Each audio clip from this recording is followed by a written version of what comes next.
Welcome to The Story Thinker, a Webtoons and Witcher podcast for superfans with scene-by-scene analysis. Featuring sharp co-hosts for a fuller picture, we dive deep into character psychology, relationships, and theories. We'd love it if you could like, subscribe, comment, and rate us on all podcast platforms and social media. For bonus content, you can support The Story Thinker on Patreon. Let's begin.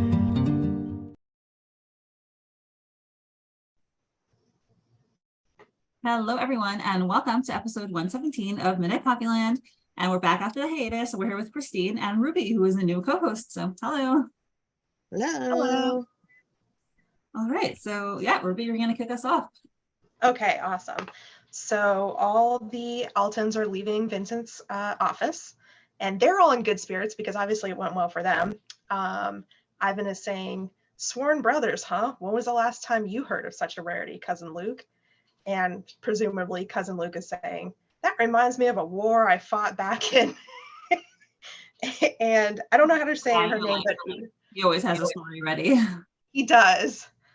Are we saying his wife's name is Oyuun? Oyuun? Oh, yeah, this one has an extra L. It doesn't usually have an L. But, so she's back there typing away. She has little music notes. Yeah. And I noticed that Ghoa misspells her name in this text. Mm-hmm. Mm-hmm. Yeah. But she's texting Ghoa, and Ghoa says, "Take care of my son, Oyuun. He's the only thing I've got. I can't bear to put him through this, but if it's what he truly wants." And then we get a shot of Oyuun's phone. In the background, they're still kind of bantering. "Oh, Christ, not that war story again.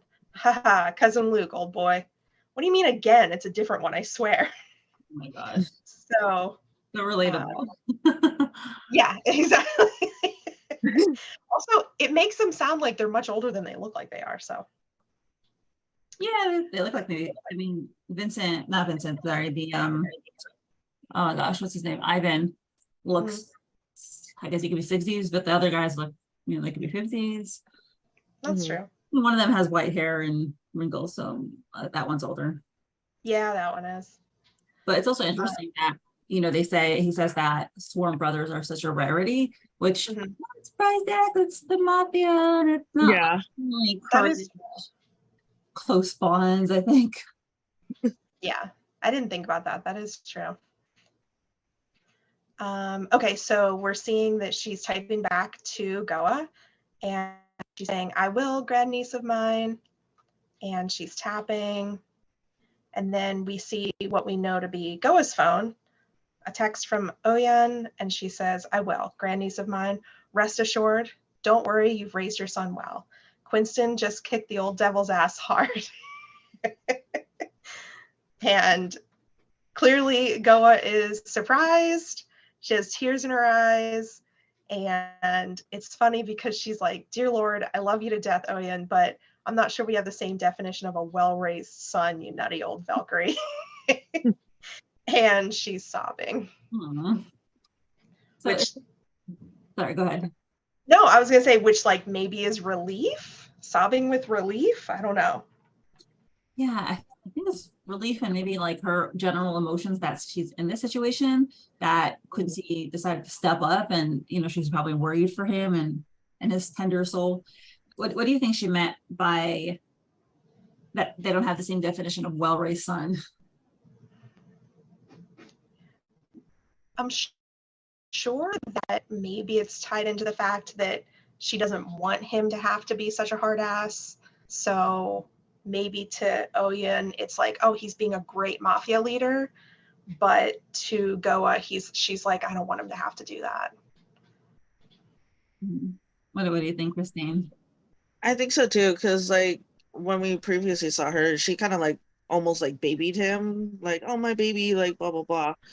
And we kind of saw that when he confronted Vincent. We saw that other side of Quincey that we don't normally see. We just see the cute, aloof Quincey, but they saw the hard ass one. And I think they're oh yeah, our mafia's in good hands, but I don't think they know the other side of Quincey. Like his mom does. Right. Yeah, I agree. That makes sense. Oh, and it's also interesting to me how Oyuun refers to Vincent as the old devil. It's like, you've got to be pretty bad to be known in the mafia as an old devil. and B, the fact that like she seems to have like no affection for her husband at all. Like her whole family knows that she's, married to him for whatever reason, and she doesn't, there's no affection. It's like she's just the old devil. Yeah. A sad situation to be in, It makes me wonder, like, why they got married in the first place. Like, I'm assuming why? Mafia, like family strengthening connections, or marry instead of fighting each other. I noticed that like maybe the whole Alton Balthuman like combining goes back a couple generations, because I was trying to figure it out. I was talking to Krystine about this. I was trying to figure out everybody's like, great uncle, great aunt, whatever, because it seems like Oyuun and Ivan are also Alton and Balthuman. So, and then the next generation, Vincent and Ghoa, also married in together. So it almost seems like it's this like going, like this running connection between the two clans. So maybe she was like expected to just marry in. Probably. But then it's like, it goes back to like, okay, but why? Like, what made it, like, what in history like had made them like have that connection, Yeah, I wonder if we'll get an answer, or if we're just supposed to be like, okay, the clans marry each other, so that they strengthen their power, combine resources, or if it's related to the story. Because I know that, we saw a while ago that there was this conflict between the kings, and, the last king was chased out. So maybe it'll be connected to that storyline. I'm also wondering, where is Ghoa right now? Because we saw a little bit in the last episode, and now in this episode, she's obviously not with the rest of the family, but it kind of seems like she's like crouching, or like maybe she's being told to stay somewhere, or I don't know. That's what kind of came to my mind, was like, where are you in all this, and why does it seem like you're hiding away or something? Oh, I just sorry. I was like, that just made me think. I'm like, what happens to like their marriage or relationship now? Like, now that Vince is out. Right. Well, he'll certainly be less busy, so he'll have more time to annoy his wife. I got the sense that she's like sitting on a couch somewhere, but maybe that's just, my pleasant imaginations, Could be. Like, I wonder also too if like Vince thinks that Ghoa had like any like say in what all transpired. Yeah, he should suspect her, because it's her family, so he'll at the very least be angry at her, I would think. Which I don't like the prospect of. Unless he's too scared of her to express that anger. True. Hopefully she keeps him in check. Okay, so now we're back at Quincey's apartment.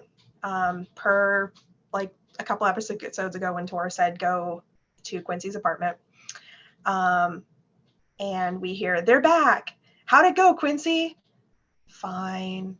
So clearly they're assuming more than one person is going to be coming in, and we can see it's still green hued, so it's still kind of like dark clan coded, and we can't see his eyes.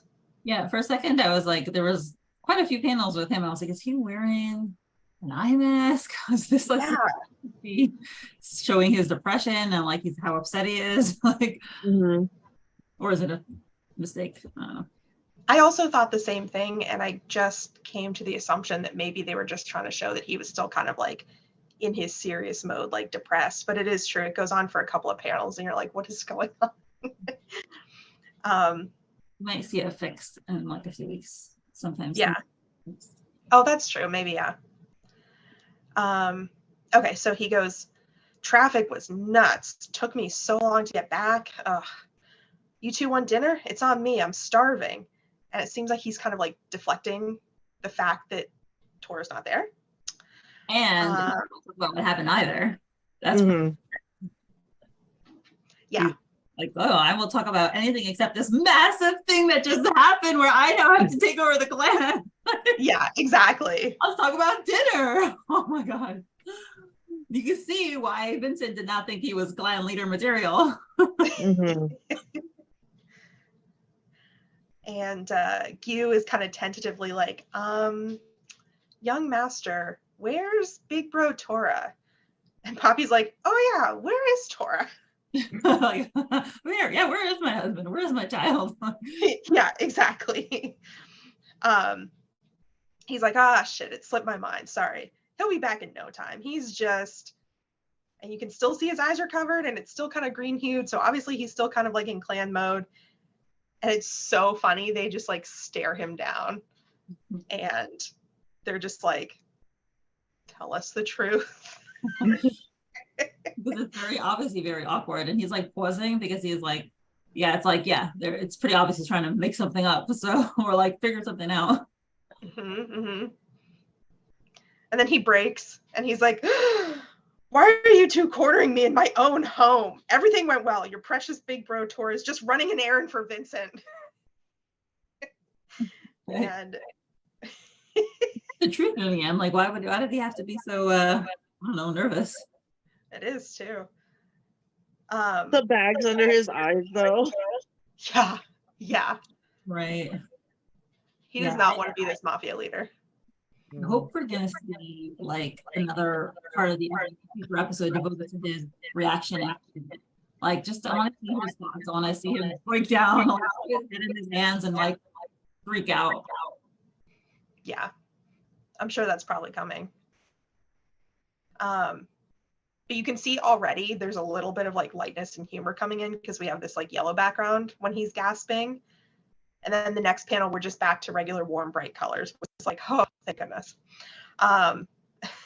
So he goes, stop that. You're making me nervous. Shame on you, you plebeians. Wow. Like, that is, where is he pulling this word out from? I know, but you know what? Okay, so sometimes when you're very under stress, words of your childhood come out, like your old, things that you've heard as a young person. So I'm gonna assume that like this was maybe the language that he grew up with, but like, yeah, it doesn't seem like Quincey. Like, he's not mean like that, or classist or whatever. Well, he's also an author. He's what? He's also an author, so. Right, he definitely has good vocabulary with him. Yeah. Yeah. And he does call Tora a Neanderthal for not appreciating the finer things in life. So I guess he does have that dichotomy between people. But yeah, he's usually a very nice guy. Like, he was very sweet. So you could definitely tell he's under a lot of stress. Mm-hmm. And it's like them making him nervous, like the two like most innocent ones, not the whole like thing that just transpired. Yeah. Mm-hmm. Mm-hmm. Well, he feels safe with them. That's why he can take it out on them, because he had to perform until now, and he had to be put on an act and put on a tough face, and now he can let his guard down and just be like a moron. Which is great because they call him out for it. They're like, who are you and what have you done to our young master Quincey? I'm just tired, okay? Which is kind of like, all right, phew, he's getting a little bit back to himself. Mm-hmm. Oh boy. And I think he's also nervous about what Tora is doing, and that's why he was avoiding it, because I think that even though, okay, it's just an errand for Vincent, I think he's very nervous about it. Yeah. And Tora didn't even talk to him, right? He just like slammed the door and left. So he doesn't really know what he's going to do or how dangerous it is.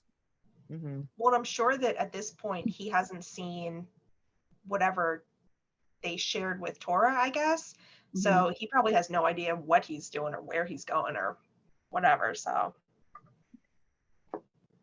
yeah, well, this guy does not do so well under stress.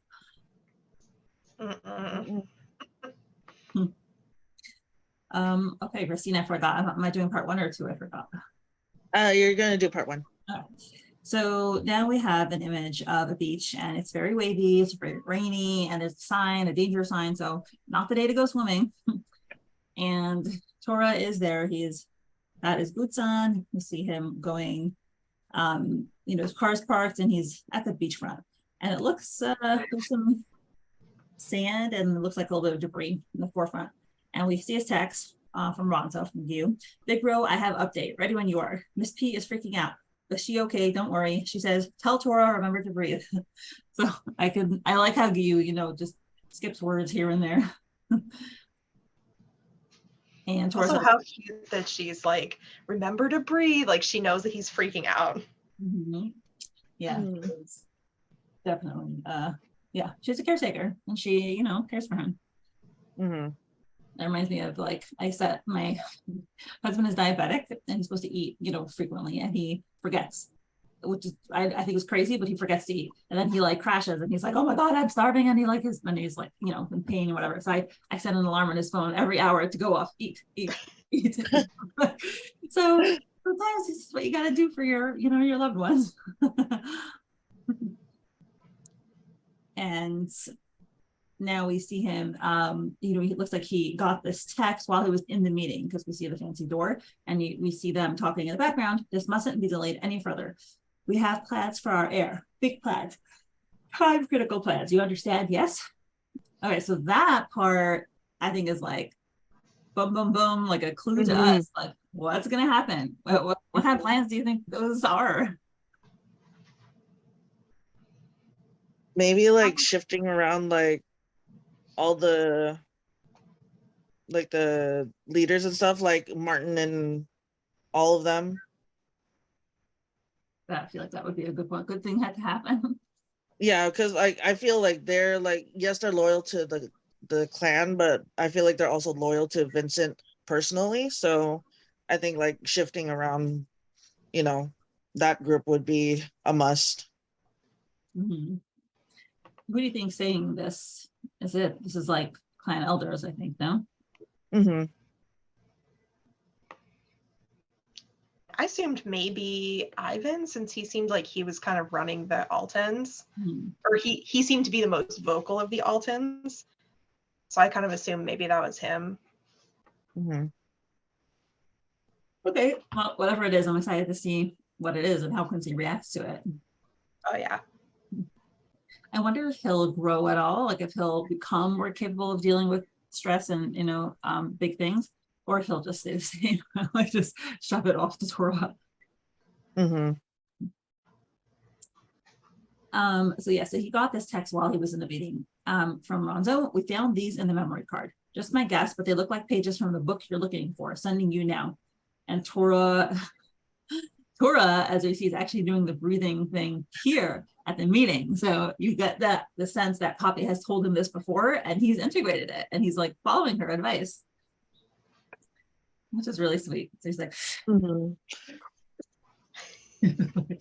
you just hear that visceral breath. And Ronzo sends an image and we just see, like scribble, scribble. And then we see a close up. It says Balthuman. And it says garbage for the, and then it has like a crown. Which is really funny. And that was like the fast pass on Patreon. And everyone was like, yes, Balthuman, they're garbage. Yeah. It's like, yes, we know. Yeah. This is nothing new. So now Tora is in the rain, he's at the beach, and he thinks to himself, you got lucky, Vince. And now we see the full page of the notebook.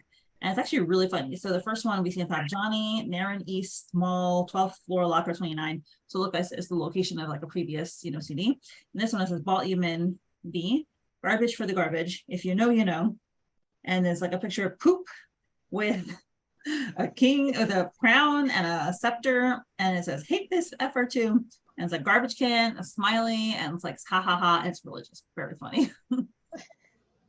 Just imagining like Goliath like doodling like that. Who are you, dude? He's like a contrarian. Like he does things his own way. Well, and it's funny because you imagine this notebook to be this really serious, like probably like well-organized thing. And it looks like it's just like a scribble in a bullet journal, because then like right underneath it, he has like a grocery list. Yeah, chips $3, bagels not big or something. Now this one, he is like, am I correct in the numbers? It's like $219,963.54. See, I don't know what it is, but like if it's money, it's a lot of money. Like 11,245. It's probably money, but yeah. So is he? We know that he rose to the top of his clan, and he was playing. He was gambling. So is he really that rich? Like, does he have all that money that he could just multiply and like subtract? Well, when we see him in the one photo, he's at like a gambling table, wasn't he? Yep. And his so, I mean, he could. Yeah. I mean, we know that Tora, in terms of like how much money the mafia pays, Tora was able to like pay off the house. I think like he could pay it off a car or the house with like 1 or 2 jobs. Remember there was something like that, some reference to that. It was like, whoa, it's a lot of money. Yeah. So yeah. I was also thinking too about the notebook, like for the top one where we only kind of see like a little bit. It's very specific of like where that information was, but like for Vincent's, it was kind of like, oh, if you know, you know. Like, why was were all of them like that, or some of them? Like, why was it meant for like only Tora to decipher, or like his Goliath people to decipher, or just that was just the way he wanted it? To me, it looks like it's for himself, like he wrote the notebook for himself. But yeah, I mean, from the way it's scribbled, at least. Or yeah, or maybe he said like, okay, if I don't know, maybe this particular one was more private or more like serious, so like he wanted to encode it more. I wonder if he ever had an idea that Tora might get the notebook. Like, I wonder if he ever had like a vague idea, like, oh, Tora might see this in the future, or we might have to like use this to get each other out of trouble or something like that. I don't know. That's a far. That's why. That's why I was wondering, like, why, like the kind of like the code, like, if you know, you know, like garbage for garbage. But then like the other one was just like plainly like, oh, this spot in this area. Right. Well, I mean, if we ever meet Goliath, maybe we'll find out. If we ever meet him. I'll just feel like at the end of next. I cannot wait for that day. Yeah, me too. Goliath is so intriguing and good looking. Yeah, so now Tora is thinking, even if Gil has the notebook and he never figured out what that what's talking about, consider this my final payment for whatever I'm indebted to you for. Oh, he's thinking about Vincent. Oh, he's like really, disconnecting, and he's like, that's it. I don't owe you anything. Like, you might have raised me, quote unquote, but I'm done with you.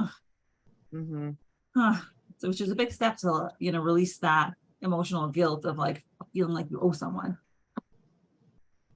And especially more poignant because I think it was the last chapter or the chapter before where we saw the flashback of Martin like pretending to shoot him, and he's like, my dad will and so like clearly he really felt that dad connection at one point. So it's like fresh in his mind, and it kind of is even more hurtful that he's like, this is it, I'm done with it. Like, this guy is no longer my father, I'm cutting ties. Yeah, and now that he's not boss anymore, he doesn't have to listen to him. So this is the last. Yeah, big deal. Like, finally, like Vince like doesn't have control over his dog. Yeah, it must be like a very great moment, which we'll see more of later. And he says out loud, you little wanker, of all places to hide it, I'm gonna stink when I get back. And we see it's a garbage dump. We see like a truck. We see a bunch of just junk and like this raggedy house or structure. And he goes into this like, tin shed, also filled with junk, and he sees lockers, and he thinks to himself, it's still here. And he thinks, our old uniform locker back when we worked at this garbage dump site, it's somehow raining inside the shed also, by the way. Guess it's not very well covered. And he opens up the locker, and then he clicks open the phone. Someone says hello, and we hear then see it's Vincent. He says, Tora, my boy, I wasn't expecting you to call so soon. And Tora just says, found it. He says, really? What? And we see a CD. My son, I could kiss you now. You genius. There's that manipulation, calling him son, calling him a genius. When he wants something out of him, he just, he's all sweet and nice. And when he doesn't, he curses him out. And then he said, what about the other clan leaders or politicians? Did he find those as well? I don't remember making that offer of Vince. Oh, see, he is pushing back. Fine, what about mine? When will you deliver? Didn't make that one either. I said locate and destroy, not locate and deliver. What? And Tora's gone outside at this point. How am I supposed to know if it's destroyed if you don't deliver it to me? Beats me. Guess you'll have to live with the uncertainty, huh? And do you want to take over from here, Krystine? Sure. And then we just see Tora like drop the CD on the ground. He's like, and you hear Vincent, you double-crossing mutt. Are you trying to blackmail me now? I never should have picked you up from the orphanage. I should have never allowed you and Quincey to be friends. And it's like, so now we finally know like how Vincent like picked up Tora. Wow. Yeah. Oh yeah. He's so like that, which was from like I like a second later. You're a horrible person. Yeah. I just think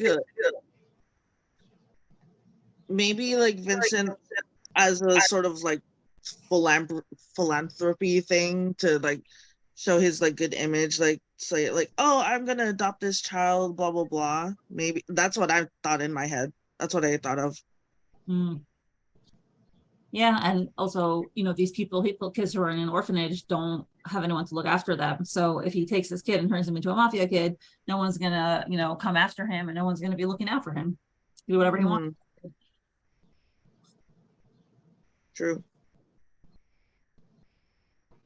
Also, way to go, Tora. And then yeah, standing his ground and just doing the bare minimum that he needs, and he doesn't want him to have this this information. And then Tora continues with saying, or Vincent continues saying like, don't think you're safe from me just because the clan elders are. And then Tora just cuts him off and says, bye Vince, and hangs up. Yes, probably the last time I'll ever talk to him. Or goodbye. But I'm also I'm scared too, because I'm like, yes, Vincent's like not clan leader anymore, but like what power does he still kind of hold? What is he still capable of doing? Yeah, is he gonna seek revenge? Is he gonna try to take out his energy on him? Like, what's he gonna do now? He's just gonna like sit and knit or something? Because we saw like in the very beginning, like Vince has no problem like getting his hands dirty. Yep. I don't know. I wonder if that. All right, go ahead. I was gonna say, I wonder if that has to do with the preparations that they were talking about earlier, because I'm sure they have to move fast to discredit Vincent's name in terms of like in the streets and his men. I'm sure they have to move fast to be like, all right, listen up, he's not the big boss anymore. We're changing the guards here. True. Right. How's everyone gonna react? Are some people gonna prefer Vince and still want to work for him? And then we get a shot of like the car, and Tora's back in the car, and he says, one down, one more to go. And he's scrolling through the phone, and he says, Gyu said everything's in here, and he's scrolling. Come on, I know it's in here. I know it's somewhere in here. And we see just Tora like furrowing his brow and like just huffing. He's like, not here. And he throws his phone, and he's like, F. And then Oh, so what do you think? Do you think that Gyu didn't have the picture? Like he didn't send it to him, or just like he didn't, whatever. What was her name? Louise didn't take a picture of that page, so now he just really doesn't know where the other CD is. I think it's that. I think that Louise didn't take a picture of that page. Something's missing, or freaking Gil was smart and maybe like rip that certain page out. because it wasn't coded like that one, like the garbage one. But how does he even know there was another one? Like I didn't see any indication that there was another one. But yeah. Well, and I'm wondering what the one more to go was. Is it something about? Is it something about himself? Is it something about Poppy? Is it something about like what is it? I saw a lot of people in the comments talking about maybe this is where we're going to learn more about Joe and how he died. But yeah, that would be a great one. This is clearly very upset about it, so it's important. So, hold on. So, do you think that Tora is now going to be forced to find Gil and try to find the notebook on Gil? Probably, yes. Going all the way back to that, yeah. We're gonna have yeah. I don't think that's the last we've seen of Gil. And his chin hairs.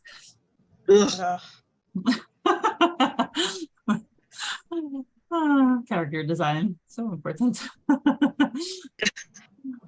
Well, and I wonder if he's going to have an even harder time now, because we saw Shark kind of get like the wind taken out of him, and so we know that him and Shark work together, and so I wonder if Shark is going to jump into action in terms of like, we got to hide this, or we got to get you away from where Tora can find you, or something like that. Yeah. I'm assuming there's some nice drama and danger coming up. Oh yeah. Do you think he'll do it by himself? Will be involved in this mission? I hope that he gets his whole team involved, because if he's about to be out here running around in mystery places, hiding in the dark, being away from Poppy, making her worry, I don't want that to happen. They'll be like, Quincey, this is your first mission. You're clan leader now. Come with me. Yeah. Yeah, I'm excited. Yeah, I'm worried now that Quincey's clan leader, and basically he called Tora his number 2, like how much more busy are they gonna be? Like where's Poppy gonna fit into that? Right, presumably they actually will have to do things now. Yeah, and also like how safe is Poppy now? Like, does she have an even bigger target on her back? Like, I would assume so. Yeah, I mean, yeah, that's the big question, is like, what are they going to have to do? Because Tora stepped away from clan duties for a long time and didn't want to do anything violent, and now at this meeting he had to kill 1 or maybe 2 people, and this is like him stepping right back into the thing he doesn't want to do to help Poppy.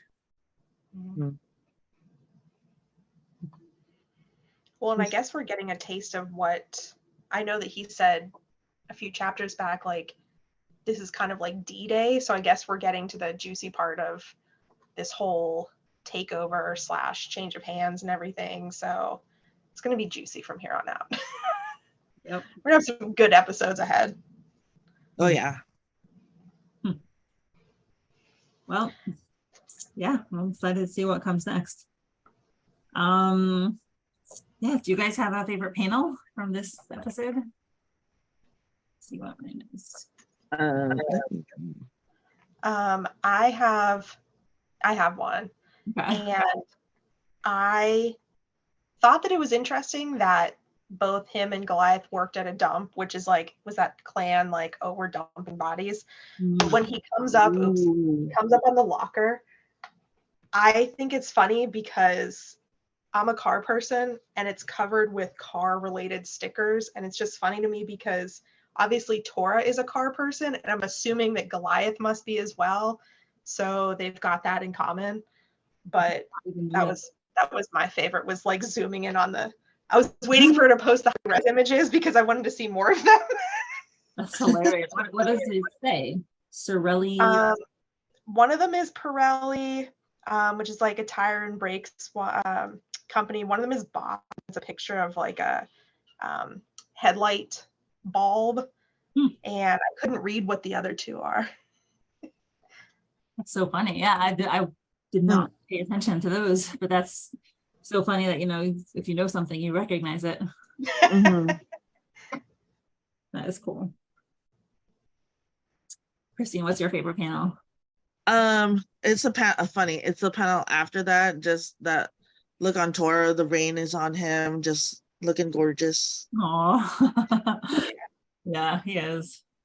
I'm like trying to make one of Quincey's panels my favorite panel because, you know, I like Quincey. So, yeah, I guess I like this one. I mean, I don't think it's Quincey at his best. I mean, like both physically and like emotionally. You can't even see it, but you know, it's it's him being very, very flustered, which is exactly how we would expect him to react, and just like totally overwhelmed and in over his head, and having beginning of his breakdown. So sorry, Quincey. I like to see you suffer. Well, and that was also like the lightest moment of the whole episode. The one moment that you could be like, oh, okay.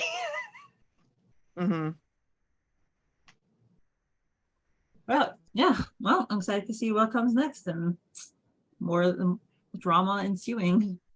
Yep. Yeah. Well, thank you so much, Ruby and Krystine, for joining. And thank you, Ruby, for coming on for the first time. Looking forward to seeing you again.